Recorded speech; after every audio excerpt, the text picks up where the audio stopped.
살리는 어부가 됩시다. 네. 네, 오늘 찬양의 가사가 참 마음에 와닿았습니다. 이렇게 기도하면서 기도송을 듣는데 청년들인 줄 알고 눈을 딱 떠서 봤더니 다 손주들이 있는 우리 권사님들이 계시고 그랬습니다. 깜짝 놀랐습니다. 네, 아무튼 이렇게 아름다운 목소리로 또 하나님을 찬양하고 또 이 시간 하나님 앞에 온전히 예배드리시길 축복합니다. 네. 우리는 이렇게 신앙생활을 하는데 이런 패턴의 신앙생활을 하시는 분들이 좀 있더라고요. 죄 짓고 또 다시 와서 회개하고, 죄 짓고 회개하고, 죄 짓고 회개하고, 이것만 반복한다면 이게 올바른 신앙생활일까요? 그런 것 같아요? 네, 우리 누구나 아시는 것처럼 그런 것 같지는 않습니다. 우리의 신앙생활이 항상 죄 짓고 회개하고, 죄 짓고 회개하고 이것만 반복해서는 안 돼요. 그런데 오늘 함께 본문을 읽었던 이 사사시대가 그러한 시대였어요. 사사시대는 아주 영적으로 어두운 시대였습니다. 죄짓고 그러면 하나님이 심판하시면 그들이 깨닫고 회개하고 다시 하나님이 구원해 주시고, 배반, 심판, 구원, 회개가 반복되던 시기가 바로 사사시대였습니다. 그래서 신학자들은 사사시대를 영적인 암흑기라고 불러요. 오늘 이 본문은 사사시대가 왜 영적인 암흑기였는지를 알려주는 본문이면서 동시에 다음 세대에 관한 설교를 할 때 자주 사용되는 본문이기도 합니다. 2주 전에 교사 세미나를 했었는데 그때 강사 목사님도 오늘의 이 본문을 함께 읽었습니다. 이 시간 오늘 본문을 통해서 다음 세대에 대해서 한번 생각해 보는 시간을 가지려고 합니다. 사사시대가 이렇게 영적인 암흑기가 될 수밖에 없었던 그 이유가 오늘 본문에 보면 잘 나와 있는데요. 왜 사사시대가 영적으로 그렇게 어두운 시대가 되었을까요? 그 전에는 광야 시절을 보내고 놀라운 하나님의 역사도 체험하고 여리고성도 정복하고 여호수아를 중심으로 해서 놀라운 하나님의 승리를 맛보는 그런 시기를 보내고 있었어요. 그런데 그것을 바로 넘어서 사사시대에 들어가자마자 이런 영적인 암흑기가 되었어요. 왜 영적인 암흑기로 빠져들게 되었을까요? 오늘 본문을 함께 좀 읽어보도록 하겠습니다. 6절 말씀 같이 한번 읽도록 하겠습니다. 6절 말씀 시작. 전에 여호수아가 백성을 보내매 이스라엘 자손이 각기 그들의 기업으로 가서 땅을 차지하고, 그리고 그 뒤를 보면 이렇게 기록되어져 있습니다.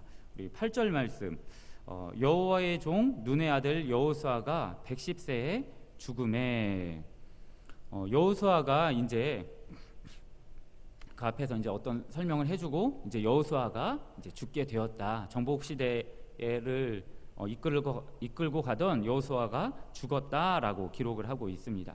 사사기 1장 1절도 그렇게 시작을 하고 있어요. 그러니까 사사기 1장 1절 보면 뭐라고 기록되어 있냐면 여호수아가 죽은 후에 라고 기록되어 있어요. 그러니까 지금 여호수아, 정복시대를 이끌었던 여호수아가 죽고 사사시대를 지금 이제 열어가고 있는데, 사사시대를 시작하는 시점이 언제냐면 여호수아가 죽은 그 이후라고 말하고 있습니다. 여호수아라는 그 리더십의 부재, 이스라엘 백성들을 잘 이끌었던 여호수아가 죽었기 때문에 사사시대가 계속 영적으로 침체되는 이런 암흑기에 빠져들게 되었을까요? 물론 여호수아가 이스라엘 백성들의 구심점이 되기도 했고, 그리고 이스라엘 백성들을 이끄는 지도자였습니다. 그런데 그 리더십이 사라졌다고 해서 사사시대가 영적인 암흑기에 들어갔다고 말할 수는 없어요. 그렇다면 왜 영적인 암흑기에 사사시대가 들어갔을까? 그 다음 절을 좀 보도록 하겠습니다. 10절에 보면 이렇게 기록되어 있습니다. 9절이네요. 9절에 보면 무리가 그의 기업의 경내 에브라임 산지 가하스 산 북쪽 딥나 헤레스에 장사하였고, 여호수아를 이때 장사했다는 겁니다. 우리 10절 말씀 같이 함께 읽겠습니다. 시작. 그 세대의 사람들도 다 그 조상에게로 돌아갔고 그 후에 일어난 다른 세대는 여호와를 알지 못하며 여호와께서 이스라엘을 위하여 행하신 일도 알지 못하였더라. 아멘. 여기서 놀라운 사실 한 가지를 좀 발견할 수 있어요. 여호수아가 죽고 여호수아를 돕던 장로들, 그 시대의 사람들이 다 죽고 난 다음에, 여호수아 시대에 사람들이 다 죽고 나온 다음에 다음 세대가 일어났는데 그 다음 세대가 어떻다고 성경은 말하고 있죠. 10절 말씀에 보니까 그 다음 세대는 여호와를 어땠대요? 알지 못했대요. 여호와께서 행하신 그 일도 알지 못했던 사람들이 일어났다라고 성경은 기록하고 있습니다. 여호수아는 출애굽 1세대예요. 그래서 10가지 재앙을 봤어요. 홍해가 갈라지는 사건, 광야 속에서 200만 명의 사람들을 하나님이 입히시고 먹이시는 것을 경험했어요. 하나님의 임재를 눈으로 봤던 사람이에요. 그런데 그 출애굽 1세대는 다 죽었죠. 여호수아와 갈렙을 제외한 1세대는 모두 죽었어요. 그런데 여호수아와 함께 있던 그 시대의 사람들은 출애굽 2세대로서 광야의 생활을 일부 경험했고, 그리고 요단강이 갈라지는 놀라운 하나님의 경험을 했어요. 역사를 눈으로 봤어요. 그리고 철벽 같은, 철옹성 같은 그 여리고성이 무너지는 것을 눈으로 봤습니다. 자신들의 군사력이 세서 여리고성을 정복한 게 아니에요. 하나님이 정복하셨다는 걸 눈으로 본 사람들이에요. 하나님의 놀라운 역사들을 체험하는 사람들이에요. 그래서 그들은 하나님이 우리를 구원하셨어, 하나님은 전능하셔, 하나님은 우리를 사랑하셔 라는 확신이 있었고, 그런 고백들이 있었던 사람입니다. 그런데 이런 고백을 했던 모든 사람들이 다 죽었어요. 여호수아와 그 동시대의 사람들이. 그리고 그 다음 세대가 일어났는데 그 다음 세대들은 그 여호와를 알지 못하는 세대가 일어났다라고 성경은 말합니다. 그러니까 여호수아 시대의 사람들은 그 다음 세대에게 그 신앙을 제대로 계승했나요? 못했나요? 계승하지 못한 거예요. 그래서 사사시대가 영적인 암흑기로 빠져들 수밖에 없었던 것입니다. 그 신앙을 제대로 계승하지 못해서 여호와를 알지 못하는 다른 세대들이 일어났으니까 당연하죠. 하나님을 떠날 수밖에 없고 하나님의 말씀대로 살지 못하는 그런 영적인 암흑기로 빠져들 수밖에 없었던 것입니다. 여기에서 성경에 보면 뭐라고 기록되어 있냐면 그 후에 다른 세대가 일어났다라고 말하고 있는데, 여기서 다른이라는 히브리어 원어를 보면 아헤르라는 단어를 쓰고 있어요. 아헤르라는 단어는 시간상 지금 다음의 세대, 시간상 뒤에 오는 세대, 다음 세대를 뜻하는 단어이기도 하면서 동시에 첫 번째 뜻은 무엇이냐면 또 다른이라는 뜻을 가지고 있어요. 그래서 영어 성경에서는 뭐라고 쓰고 있냐면 another이라고 쓰고 있어요. another. 그러니까 지금 시대와는 있었던 사람들과는 또 다른 세대가 일어난 거예요. 하나님을 알지 못하는 그런 세대가 일어났다라고 성경은 말해주고 있어요. 그래서 사사기 2장 10절 말씀을 통해서 사사시대가 왜 그토록 어두운 역사를 쓰게 되었는지, 영적인 암흑기에 빠지게 되었는지를 알려주고 있습니다. 그러면서 또 이 말씀은 여호수아 시대의 그 사람들은 하나님을 잘 섬겼을지 몰라도, 정말 열심히 하나님을 섬기고 봉사하고 헌신했을지는 몰라도 다음 세대에게 신앙을 계승하는 일에는 실패했다라고 지적하며 우리에게 큰 교훈을 주고 있습니다. 한국 교회는 100년이라는 이 짧은 교회 역사를 가지고 있지만 엄청난 부흥을 이루었고요. 기독교 역사상 유례 없는, 볼 수 없는 그런 부흥을 이루었습니다. 정말 뜨겁게 신앙생활하고 뜨겁게 기도하고 선교하고 봉사해 왔습니다. 그런데 우리 다음 세대에게 신앙 교육하는 것을 실패하게 되면 사사시대처럼 영적인 암흑기에 빠질 수밖에 없다라고 우리에게 알려주고 있습니다. 성경은 이것을 통해 우리에게 교훈하고 있는 것입니다. 7, 8월은 교회적으로 여름 사역을 통해서 우리 아이들을 신앙으로 교육하는 데 집중하는 시기예요. 그리고 지금 우리는 우리의 그 신앙을 다음 세대에게 계승하기 위해서 힘을 모아야 할 때입니다. 다음 세대를 위해서 기도해야 될 때입니다. 그리고 우리 부모님들은, 우리 자녀를 둔 모든 부모님들은 우리 자녀들의 신앙 교육을 교회 학교에만 맡기면 안 되고요. 우리 각 가정에서 우리 자녀들을 믿음으로 키우기 위해서 몸부림쳐야 할 때입니다. 그렇지 않으면 사사시대에 일어났던 이 일들이 우리에게 벌어질 수 있다고 성경은 경고하고 있습니다. 우리 중동의 모든 가족들이 매년 있는 행사지, 여름 행사 뭐 옛날부터 있었어요. 그렇죠? 우리 권사님 지금 100세 잡수신 권사님들도 그 옛날에 여름 행사가 있었어요. 그렇죠? 그때부터 지금까지 해왔던 거니까 맨날 했던 거지 하면서 뭐 기도하지도 않고 관심도 없고 그냥 매너리즘에 빠져서 그냥 행사를 치러 버린다면 사사시대처럼 여호와를 알지 못하는 다른 세대가 일어나고 말 것입니다. 물론 이번 여름 행사 한번 잘한다고 해서 믿음의 다음 세대들이 막 일어나고 부흥이 일어나지는 않아요. 하지만 지금 이 순간, 지금 이때에 올해 이 여름에 우리가 맺어야 할 그 열매를 맺지 못한다면 우리는 하나님 앞에 책망을 받게 될 것입니다. 그리고 지금 이 순간 우리가 맺어야 할 열매를 맺기 위해서 열심히 몸부림치고 기도하고 한 걸음 한 걸음 나아가게 된다면, 매년 이렇게 한 발짝 한 발짝 나아가게 된다면 우리를 통해 믿음의 다음 세대가 일어나게 될 것입니다. 믿습니까? 네. 아멘 소리를 들으니까 입으로는 아멘 하는데 마음으로는 아멘 하고 있는 것 같지가 않은 것 같아요. 네. 특별히 오늘 헌신 예배를 드리는 우리 교사들이 이 말씀을 마음에 잘 새겼으면 좋겠습니다. 지난 교사 세미나에서 우리 선생님들이 참 은혜를 많이 받았잖아요. 그때 이제 그 정동명 목사님이 이제 자신의 교회와 또 사역의 이야기를 하면서 참 도전을 받았어요. 근데 잠깐 이야기를 하다 보니까 그 목사님의 목회 비전과 목회 철학이 G12를 이제 모토로 해서 목회 비전과 목회 철학이 세워졌다라는 것을 이야기를 통해서 이제 듣게 되었습니다. 저도 목회 비전과 목회 철학을 G12와 그리고 오카노 목사님의 제자 사역의 모토를 두고 있어요. 그것을 통해서 목회 철학, 목회 비전을 한 문장으로 이렇게 정리를 했습니다. 근데 교사 여러분들이 예수님의 제자로 세워지고, 그리고 우리 아이들을 예수님의 제자로 세워가기 위해서는 어설프게 사역해서는 이런 일들이 일어나지 않아요. 그냥 그렇게 해야지, 이런 교회들은 이렇게 한단다 한탄해가지고는 이런 사역들이 일어날 수 없어요.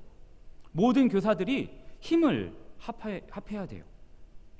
그리고 한 부서의 그 교역자가 이렇게 합시다, 이런 방향으로 우리가 나가야 합니다 라고 할 때 우리가 힘을 모으고 마음을 모아야 다음 세대를 예수님의 제자로 세우는 이런 역사들이 일어날 수 있는 것입니다. 물론 여기에서 말하는 헌신과 열심, 우리의 봉사는 내 열심을 말하는 것이 아니라 하나님의 열심을 말하는 거예요. 이거에 대해서는 지난번에 한번 요한복음 15장을 통해서 한번 말씀을 나눴기 때문에 그냥 잠깐 넘어가지만, 우리는 하나님의 열심을 가지고 우리 중동의 모든 가족들이 한 마음으로 모아 이 여름 사역을 준비할 때에 우리 다음 세대들이 일어나게 될 것입니다. 우리는 이 사실을 믿음으로 한 걸음 한 걸음 나아가야 되는 것입니다. 우리 교사 선생님들 모두가 이번 여름 사역을 통해서 맺어야 할 그 열매를 맺기 위해 기도하고 헌신하면서 한 걸음 한 걸음씩 나아간다면 우리를 통해 믿음의 다음 세대가 일어날 줄로 믿습니다. 그렇다면 우리가 우리 다음 세대를 세우기 위해서 무엇을 해야 될까요? 그렇게 해야 된다, 이제 마음을 모아서 열심히 해야 된다는 건 알았는데, 그렇다면 우리가 무엇을 해야 될까요? 우리 교회는 교회 교육을 위해서 어떤 노력을 기울여야 할까요? 한국 교회의 역사를 한번 연구해 보면 우리 한국 교회는, 우리 조국의 교회는 어두운 조국의 현실 속에 등불과 같은 존재였어요. 일본 식민지의 압제 속에서 조국의 독립을 위해 몸을 바쳤던 대부분의 사람들이 기독교인이었어요. 그리고 독립을 위해서 그 앞장섰던 민족 대표 33인, 우리가 잘 아는 것처럼 대부분이 기독교인이었습니다. 길선주 목사님, 그리고 교육의 선구자였던 이승훈 선생님을 비롯해서 대부분의 사람들이 기독교인이었습니다. 뿐만 아니라 한국교회 초기에 언더우드 선교사님, 아펜젤러 선교사님, 알렌 선교사님, 이런 선교사님들을 통해서 조국 교회는 교육사업, 의료사업, 그리고 여성 인권의 신장을 위해서 노력해왔어요. 그래서 조국 교회를 통해 우리나라는 정말 많은 혜택들을 받았습니다. 정말 많은 도움을 받게 되었습니다. 우리의 조국 교회는 과거에 어두운 조국의 현실 속에서 등불과 같은 존재였어요. 그뿐만 아니라 한국 교회가 급속도로 성장할 70년대, 80년대에도 그러했습니다. 군부 독재 속에서 민주화를 위해 애썼던 사람들이 누구였냐면 대부분이 그리스도인들이었습니다. 교회가 앞장섰습니다. 그리고 그 당시 정말 먹고 살기 힘들 때 지금의 권사님들이죠. 권사님들이 어디에 와서 힘을 얻었어요? 금요철에 와서, 아예 업고 와서, 들쳐 업고 와서 울고 기도하면서 그때 힘을 얻었어요. 용기를 얻었어요. 그리고 우리 아이들은 교회에 와서 맛있는 간식을 먹고 또 재미있는 프로그램과 게임들을 하면서 즐거움을 얻었습니다. 중고등부 학생들도 똑같아요. 그때 문화의 밤, 지금 뭐 50대 60대 된 분들도 그 청소년 시절에 교회에서의 그 문학의 밤이라는 학생들만의 그 뭐 끼를 발산하기도 하고 함께 어울릴 수 있는, 그 청소년들이 어울릴 수 있는 그 문화들이 교회 안에 있었어요. 이런 교회의 역사를 보면 과거에 조국 교회는, 우리 한국 교회는 이 세상의 문화보다 앞서갔어요. 그렇죠? 이런 내용들은 한국교회의 백년사, 초기 선교사님들의 책들을 읽어보면 너무나 많이 나와 있어요. 이렇게 세상 문화보다 교회가 앞서 있으니까 아이들이 그냥 자연스럽게 교회로 몰려왔어요. 세상 사람들이 교회로 몰려왔어요. 그런데 지금의 현실은 어떠하죠? 지금의 현실은 어떻습니까?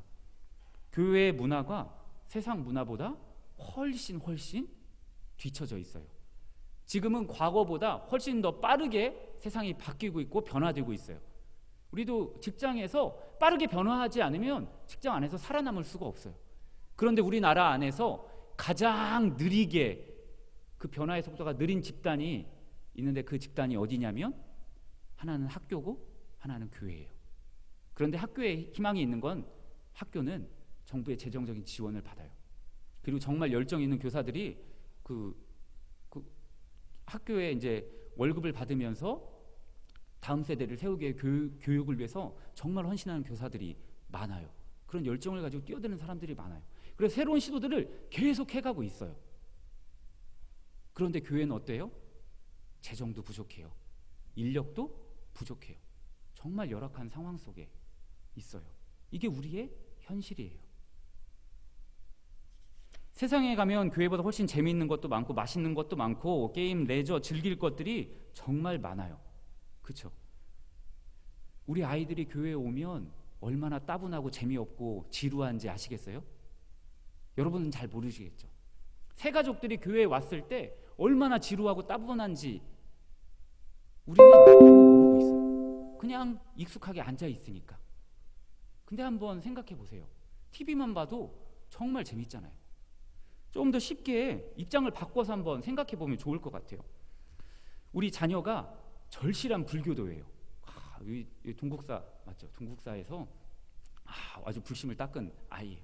아이가 절에 가는 게 너무 좋아가지고 엄마 아빠를 조르는 거예요. 절에 엄마 한 번만 가자. 엄마를 조르는 거예요. 이렇게 직장 생활하다 힘들잖아. 근데 절에 가면 공기도 좋고 마음도 편안해지고, 그러니까 절에 한 번만 가자. 쫄라요. 아빠를 쫄라요. 아빠 절에 한 번만 가자. 우리 절은 문화재에 등록돼 있어. 진짜 좋아. 우리 스님 얼마나 좋은지 알아? 얼마나 좋은지 얼굴에서 막 빛이 반짝 나. 이러면서 절에 한 번만 가자 막 조르는 거예요. 어쩔 수 없이 그냥 엄마 아빠가 아이 따라서 절에 갔어요. 한번 생각해 보세요. 이 소리에 맞춰가지고 나무 아미타불 관세음보살을 하는데 여러분 어떨 것 같으세요? 앉았다 일어났다 앉았다 일어났다 똑똑똑똑. 이제 참불가를 불러요. 거기도 이제 우리 교회 문화들을 조금 받아들여가지고 성경학교도 하고요. 성경학교는 아니죠. 여름 뭐 불자학교 뭐 이런 거 같이 해요. 여름 행사를 하고 참불가도 있어요. 그래서 같이 참불가를 부는 거예요. 슬픈 마음 있는 사람 불이 비춰 믿으면, 우리 부처 믿으면, 막 이렇게 참불가를 하는 거예요. 1시간 동안 그렇게 예불을 드린다고 여러분이 한번 생각해 보세요. 어떨 것 같으세요? 제가 군대에서 이등병 때 종교행사 가야 된다고 나갔더니 절로 보낸 거예요. 절 안에 들어갔는데 이거 어떻게 해야 되나 주님 앞에 기도했거든요. 여기 있진 못하겠다. 그래 내가 나가서 절 바로 앞에 벤치에 앉아 있었거든요. 그러니까 군종병이 와서 부르더라고요. 안에 들어와만 앉아 있어라. 안 된다. 막 여기 있으면 안 된다. 막 그러는 거예요. 아니다. 저는 하나님을 믿는 사람이다. 도망가지 않겠다. 난 여기에만 앉아 있겠다. 그 안에 못 들어가겠다. 결국 그 앞에 그냥 벤치에 앉아 있었어요. 그리고 자대에 복귀했더니 또라이로 찍혔습니다. 그 후에 제 군 생활이 완전히 꼬였어요. 근데 이제 절로는 다시 안 보내더라고요. 교회로 다시 보냈는데, 여러분 한번 생각해 보세요. 우리 아이들이 그리고 새 가족들이 이 교회에 와서 앉아 있다고 한번 생각해 보세요. 얼마나 따분하고 지루하겠어요. 앉았다 일어났다, 그리고 찬송가 잠깐 부르다가 한 20분 정도 막 설교하는데 지루한 얘기, 재미없는 얘기 하고 있지. 그 아이들의 마음이 어떨까요? 이제 그 아이들의 마음이 조금은 공감이 가시나요? 새 가족들이 처음 교회 왔을 때 그 마음이 어떠한지 조금 아시겠나요? 이렇게 이 세상보다 우리의 문화가 뒤처져 있고 우리 아이들이 교회의 문화에 대해서 따분하고 재미없다고 느낄 때, 이럴수록 우리 교회는 이 세상이 줄 수 없는 것을 주어야 돼요. 과거의 조국 교회가 그러야 했거든요. 이 세상이 줄 수 없는 것을 교회에서 주었어요. 여성들이 교육받을 수 없는 그 시대에 여성들을 교육시키는데 교회가 앞장섰다니까요. 치료받지 못해서 죽어가는 그 아이들을 교회가 살려냈어요. 선교사님들을 통해서, 교회를 통해서. 7, 80년대에 먹을 것이 없을 때 교회에 오면 맛있는 간식거리가 있었어요. 이 세상이 줄 수 없는 것들을 교회에서 주고 있었어요. 그러니까 아이들이 몰려왔던 거예요. 이 시대도 동일해요. 과거의 그것들은 지금 이 시대에 세상에 넘쳐나고 있어요. 이 세상이 줄 수 없는 것을 지금 교회가 주어야 돼요. 그래야 그 아이들이 교회로 올 수 있는 거예요. 그렇다면 이 세상이 줄 수 없는 것, 교회에서만 줄 수 있는 것이 무엇일까요? 우리가 그것을 알아야 그것을 줄 거 아니에요. 그러면서 그것을 통해 아이들에게 복음을 전하고 하나님의 사람으로, 예수님의 제자로 세워갈 것 아니에요. 특히 다음 세대인 우리 아이들을 위해서 교회, 학교, 교육 현장에서 우리 아이들이 교회에서만 줄 수 있는 것이 무엇이 있을까요? 한번 깊이 생각해 보시길 바래요. 첫 번째는 저희 교회가 일단 지방에 있는 교회잖아요. 그러니까 어떤 볼거리나 교육에 관련된 것을 어떤 매개로 좀 삼아서 서울 같은 곳에 가는 행사들을 진행하면 좋아요. 이것은 세상에도 줄 수 있는 것이지만 바쁜 일상생활을 하다가 부모님들이 그런 것 때문에 아이들을 데리고 갈 여건들이 많이 안 되거든요. 그렇게 할 수 있는 날이 별로 없어요. 특히 우리 믿는 사람들은 주말에는 예배드리고 이런 지금 종교 활동을 하고 있잖아요. 신앙생활을 하고 있잖아요. 이런 거 보통 이제 주말에 보통 해야 되는데, 그러니까 저희는 이제 교회 지리적인 특성상 이런 것들을 좀 매개로 해가지고 서울 같은 데 가는 이런 행사들을 하면 참 좋아요. 지난 5월에 어린이 부서에서 아이들을 키자니아에 데리고 갔는데, 이제 키자니아가 어떤 곳이냐면 아이들이 이제 직업 체험을 하는 곳이에요. 다양한 직업에 대해서 배우고 그리고 실제로 체험하는 활동을 하는 곳이에요. 정말 재미있어요. 갔다 온 아이들의 표정들이 얼마나 밝은지 신났다고 난리가 났더라고요. 정말 신났더라고요. 그리고 이제 아이들을 데리러 와야 되잖아요. 그 부모님들이 교회에서 아이들을 맞으려고 왔는데 막 시끌시끌 북적북적 하고 부모님들도 이렇게 표정들이 밝아요. 그렇죠? 왜냐하면 자신들은 이렇게 해주고 싶은데 바쁜 직장생활 하니까 잘 못 해주니까 이런 것들을 해주면 참 도움이 많이 됩니다. 그렇게 즐겁게 아이들은 내리고 있는데 우리 어린이부 선생님들은 거의 녹초가 돼서 반은 정신을 잃은 채 이렇게 막 내리고 계시더라고요. 정말 고생 많이 하시더라고요. 이런 어떤 교육과 관련된 또는 아이들의 또 볼거리들과 또 체험할 거리들을 매개 삼아서 이런 행사들을 진행한다면 믿지 않는 부모님들 또는 아이들을 또 교회 안으로 들어오게 하는데 큰 도움을 줄 수 있습니다. 그리고 다음 세대가 일어나는 어떤 동력으로 조금은 발판으로 사용할 수가 있습니다. 그래서 이런 것들을 잘 계획해서 하는 것이 필요합니다. 그리고 두 번째로는 무엇이냐면, 첫 번째 이런 행사를 진행하는 것보다 훨씬 더 중요한 것입니다. 다음 세대를 살리는 어떤 본질적인 것이라고 말할 수도 있어요. 다음 세대를 살리기 위해서 이 세상이 줄 수 없는 것, 교회에서만 줄 수 있는 것, 그것이 무엇이냐면 바로 사랑입니다. 너무나 쉬운 대답인 것 같아요. 우리가 또 잘 알고 있는 것 같습니다. 그런데 가장 실천하기 힘든 것입니다.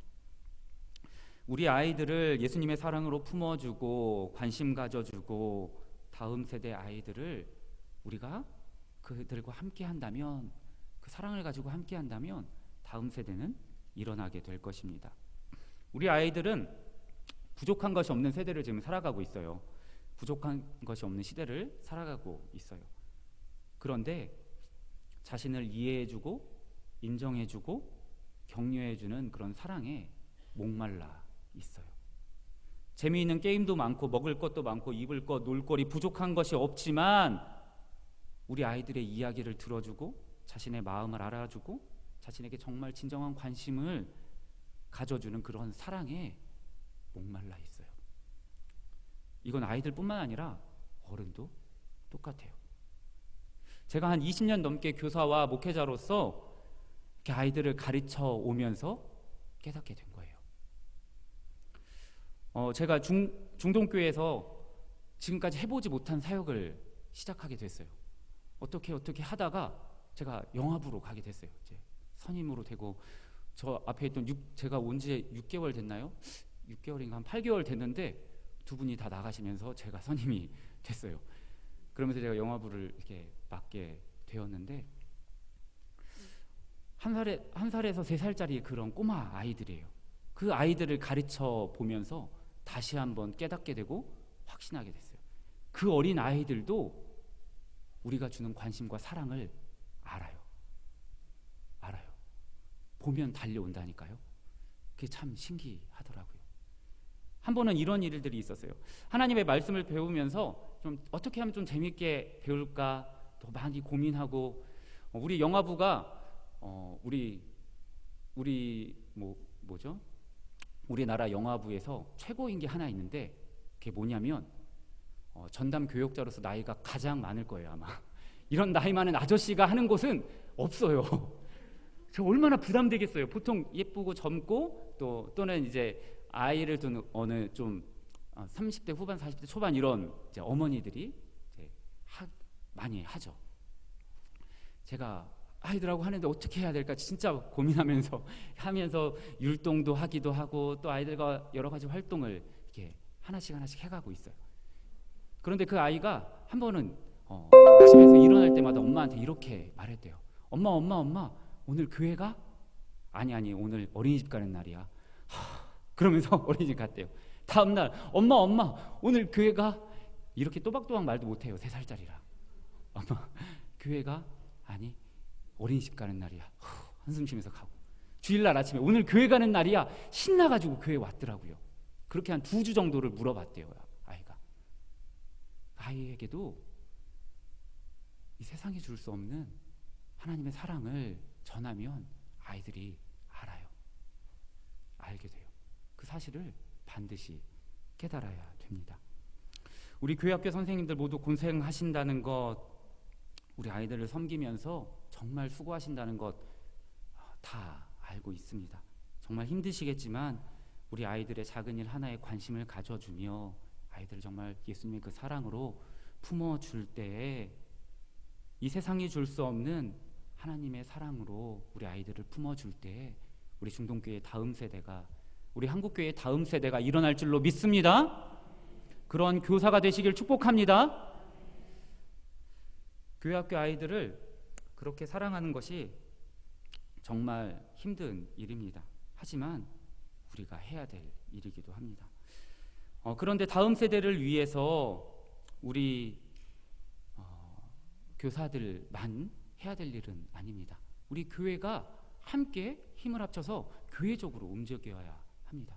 다음 세대인 교회 학교가 일어나려면 우리 교사들이 정말 그 앞에서 앞장서서 열심히 뛰어야 하지만 교회적으로 함께 이 모든 일들이 뒷받침되어져야 합니다. 그리고 여기 계신 집사님, 권사님 한 분 한 분이 이 사역에 동참해야 되는 것입니다. 우리 집사님, 권사님들이 할 수 있는 거 그렇게 어렵지 않아요. 이제 교회적으로 하는 것은 담임 목사님과 또 장로님과 당회와 교회 차원에서 움직여지는 것이고, 우리 집사님, 권사님들도 그냥 손만 놓고 있어서는 안 돼요. 동참할 것들이 있어요. 어려운 것들이 아니에요. 우리가 다 잘 아는 거예요. 우리 아이들 그냥 맛있는 거 먹으라고 치킨 한번 쏘면 아이들 신나서 와 한다니까요. 우리 중고등부 아이들의 소원 1인 1닭 하는 거예요. 1인 1닭 하면 와 하면서 난리가 나요. 그럼 말씀이 들어간다니까요. 일단 입이 즐거우면 말씀이 들어와요. 그리고 우리 아이들이 많기 때문에 혼자 치킨을 쏘는 게 쉽지는 않아요. 그러면 맛있는 간식 주라고, 간식 사주라고 그냥 조금이라도 헌금해주면, 이렇게 후원해주면 교사들이 또 교육자들이 힘이 나요. 그러면서 우리 선생님들 보면 정말 고생한다, 수고한다, 애쓴다 격려 한마디 해주시면서 맛있는 거 사주시면 다음 세대를 일어나는데 일조를 할 수 있는 거예요. 그렇게 관심을 가져주고 기도해주면, 여기 계신 모든 분들이 함께 이렇게 마음을 모아주면 지금 힘들다 해도 다음 세대에 소망이 있어요. 희망이 있습니다. 여호수아 시대에, 그 시대의 사람들은 열심히 신앙생활을 했을지 몰라도 다음 세대에게 신앙 계승을 하는 것을 실패한 다음에 사사시대는 영적인 암흑기로 들어갔다는 것을 마음 깊이 새기며 이번 여름 다음 세대를 위해 함께 기도하시고 또 헌신하시는 우리 모두가 되시길 예수님의 이름으로 축원합니다. 기도하겠습니다.